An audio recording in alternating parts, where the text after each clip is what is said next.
आकाशवाणी औरंगाबाद. वैभवी जोशी ठळक बातम्या देत आहे. केंद्रातल्या राष्ट्रीय लोकशाही आघाडी सरकारची गेल्या 3 वर्षातली कारकीर्द यशस्वी ठरली असून विकासाची व्याप्ती आणि राजकारणाचा दृष्टिकोन बदलल्याचं केंद्रीय गृहमंत्री राजनाथ सिंग यांनी म्हटलं आहे. ते मुंबई इथं वार्ताहरांशी बोलत होते. आर्थिक सुधारणांमुळे अर्थव्यवस्थेला चालना मिळाली आहे, पायाभूत सुविधा भक्कम होत आहेत, तसंच अंतर्गत सुरक्षाही अधिक सक्षम झाल्याचं ते म्हणाले. राज्यातल्या शेतकऱ्यांच्या संपासंदर्भात बोलताना सिंग यांनी सरकार शेतकऱ्यांचे प्रश्न संवेदनशीलपणे हाताळत असून जनतेनंही सहकार्य करावं असं ते म्हणाले. रोजगार हमी योजनेची प्रभावी अंमलबजावणी, त्यातील अडचणी आणि त्यावरील उपाययोजनांसंदर्भात महाराष्ट्र विधानमंडळाच्या रोजगार हमी योजना समितीची बैठक आज औरंगाबादमध्ये आयोजित करण्यात आली आहे. ही बैठक शहरातल्या संत तुकाराम नाट्यगृह इथं सकाळी 11 वाजता होणार आहे.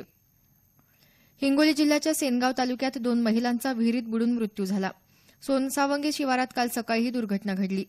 बीड जिल्ह्यातही काल 3 वेगवेगळ्या घटनांमध्ये 3 बालकांचा पाण्यात बुडून मृत्यू झाला. येत्या 2 दिवसात सरकारनं शेतकरी कर्जमाफीची घोषणा केली नाही तर आंदोलन अधिक तीव्र करण्याचा इशारा शेतकरी संघटनांच्या सुकाणू समितीनं दिला आहे.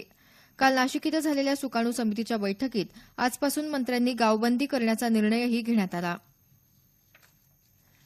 कांदा निर्यात प्रोत्साहन योजनेला 30 जूनपर्यंत मुदतवाढ देण्यात आली आहे.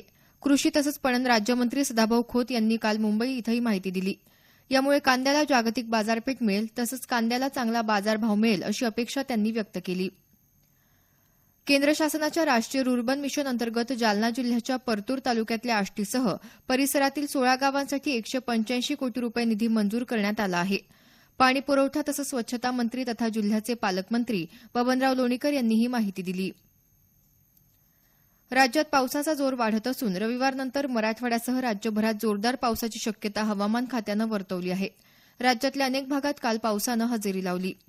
संक्षिप्त बातमीपत्र संपलं. आमचं यानंतरचं बातमीपत्र दुपारी 1 वाजता.